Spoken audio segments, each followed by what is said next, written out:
সরকারি চাকরিতে সুযোগের সমতা নিশ্চিতে রাজপথে সাধারণ শিক্ষার্থীরা। বাংলা ব্লকেট কর্মসূচি না থাকলেও এদিন গণপদযাত্রা করেন তারা।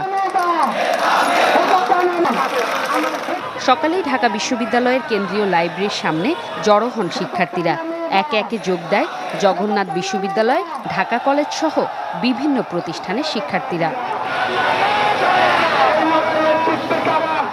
পরে শুরু হয় বঙ্গভবন অভিমুখে গণপদযাত্রা।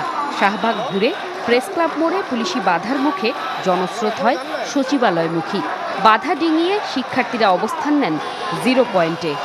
সাথে যদি প্রহসন করা হয়, আমাদেরকে যদি বাধা দেওয়া হয়, আমাদের যৌক্তিক আন্দোলনে কোনো প্রকার বাধা বিপত্তি সৃষ্টি করা হয়, তাহলে আমাদেরকে যদি বাধা দেয় আমরা কিন্তু লড়াই বাঁধতে বাধ্য থাকব। এটার অযৌক্তিক কিছু নেই, এটা গণমানুষের সমর্থন পাচ্ছে এবং শিক্ষার্থীরা এটাকে তাদের জন্য যৌক্তিক দাবি হিসাবে গ্রহণ করতেছে, যার কারণে এটাকে অযৌক্তিক বলার কোনো সুযোগ নেই।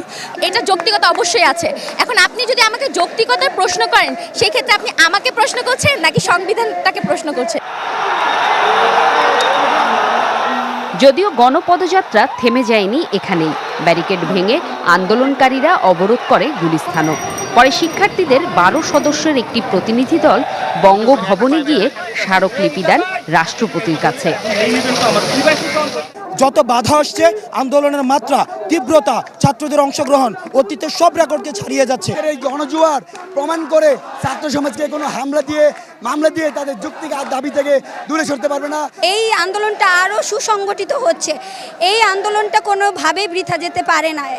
ফিরে এসে নিজেদের অবস্থান সুস্পষ্ট করেন তারা।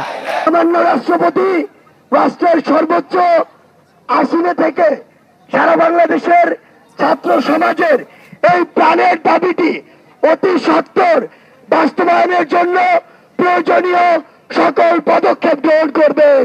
আমরা চাচ্ছি না কোনো ধরনের কঠোর কর্মসূচি, কোনো ধরনের জনদুর্ভোগ কর্মসূচি যেতে আমাদেরকে বাধ্য করা হোক। আমরা চাচ্ছি 24 ঘন্টার মধ্যে একটা দৃশ্যমান পদক্ষেপ নেওয়া হোক এবং আমাদের সাথে আমাদের যে দাবি, সেই দাবি পূরণ করা হোক।